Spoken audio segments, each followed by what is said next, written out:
I got started in jazz with through like a school program. It was an after-school dance program, and I think with jazz, like as a younger student, it was just like it was more free and fun. They gave you like more self-expression, and that's something I kind of like about jazz now too. Like you have kind of artistic liberty to do whatever you want.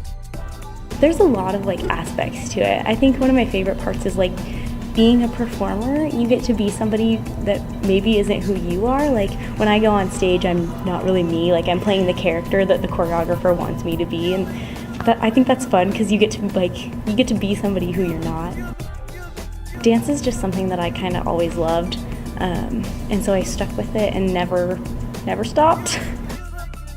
Recently, jazz has been really expanded. There's all different styles of jazz. There's funk jazz, there's lyrical jazz, there's like a contemporary jazz. There's all different styles that's kind of expanded.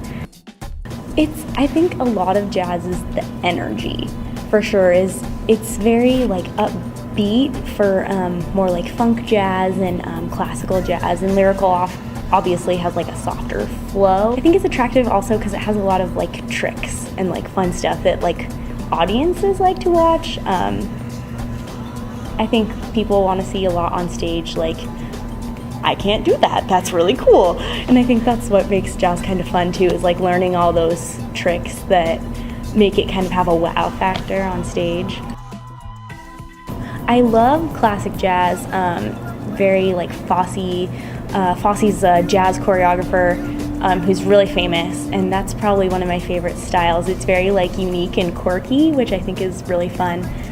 And I also really like lyrical jazz because it normally has like a good story, and I'm a sucker for a good story, so.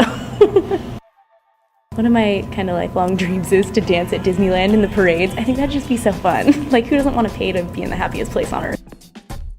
I love jazz because, like I said, you get to be so expressive, and like you know, sometimes you get to play a character, which, I mean, in ballet you do in like the actual ballets, like with variations and stuff, but with just technique you don't really get to do that. Whereas I feel like in jazz class every day, you know, we do a different combo with a different like attitude, and I really like that.